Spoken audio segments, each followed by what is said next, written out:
have to say this. I never expected. I knew Colorado would be better. I'm not saying I thought that we've discussed 3.5, 4 wins.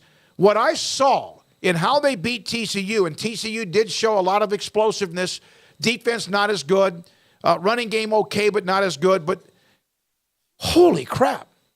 I knew Shedeur Sanders was a very good player.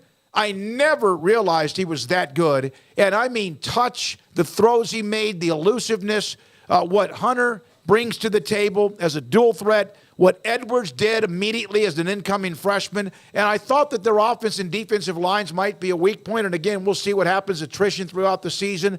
He could not have, Deion.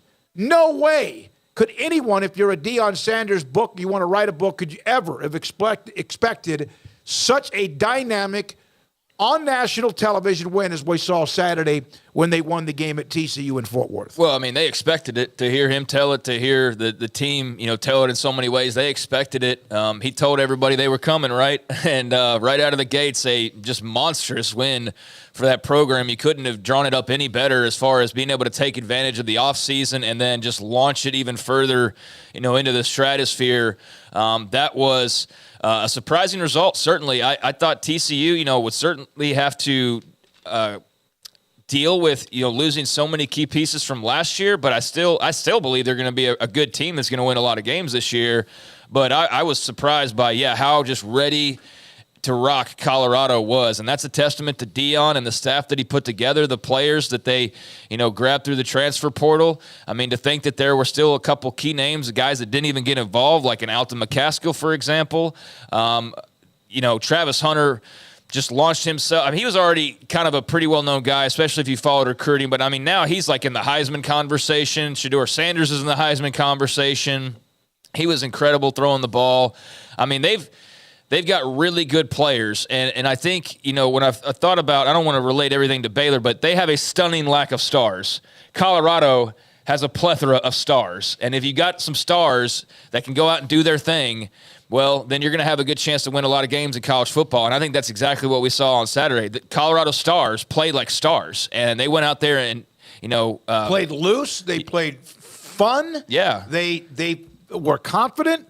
And Deion and Colorado win their opening game against TCU. There was a comment made by Sonny Dykes after the game that I thought was interesting. Phil Bennett will join us today, by the way, at 5 o'clock. This is one that Sonny Dykes said that TCU wasn't just outscored, out-schemed, and out-hit by Colorado. The Frogs were out-spirited, out-conditioned, and out-nutritioned. I took that initially as an immediate, pointing the finger perhaps at who was one of their MVPs last year at Kazkazadi. Who else could it have been at? Phil Bennett, we'll talk about that with him today at 5 o'clock. But he also then later on came back and said that he takes the responsibility for that. Well, I mean, that's why it's good to hear some of the context sometimes, too, because that was in regards to Amani Bailey, who's expected to be, one of TCU's stars and one of their, key pieces and running backs. And he had to leave the game after a pretty good showing, had to exit because of cramps.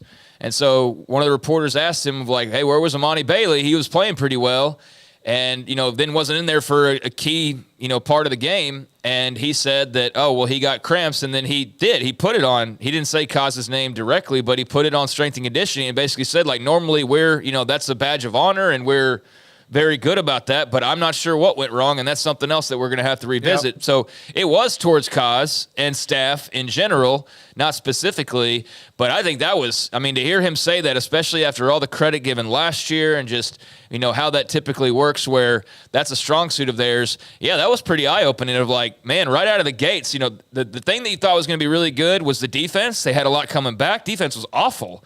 Credit Colorado's offense for a lot of that too, but they just couldn't tackle well. For a group that had a lot of players coming back, you would have thought they would have performed much better right out of the gates, especially as Sonny pointed out as well, coming off the game they came off of. I know you don't just carry over momentum, but last we saw them, they were getting their doors blown off by Georgia. So you would have thought that even though it's a few months later and it's a different team, that was still a motivating factor of hey, we're going to come out and we're going to just go to work. And, they got outworked right in the very first game. So, yeah, Amani Bailey, that's just a hydration thing that they'll have to figure out. I'm sure Kaz has taken that very personal because he's not typically, his group typically called out in any kind of a negative way. And that wasn't a call out. That was just like, yeah, that's what happened was they just couldn't keep him hydrated. And so that's on the strength staff. But yeah, defense wasn't very good. Chandler Morris had just a couple of awful red zone turnovers. And that's the difference in the game, potentially. So I think, as we were talking about with a loss like to Texas State, there's a number of things that went wrong, and you didn't deserve to win that game. TCU didn't deserve to win that game either, but a couple of things go differently, and that is a different outcome. Yeah, absolutely. And that's why you feel at least okay of like, yeah, you lost, and it sucks, and it was at home, and it's to Dion, so now you're going to hear about it more so than if it would have been to anybody else, but you're not that far away. No, they're going to score a lot of points. Kendall Browse, the offensive coordinator, a couple of bad picks by Chandler Morris at the wrong time. Meanwhile, Jalen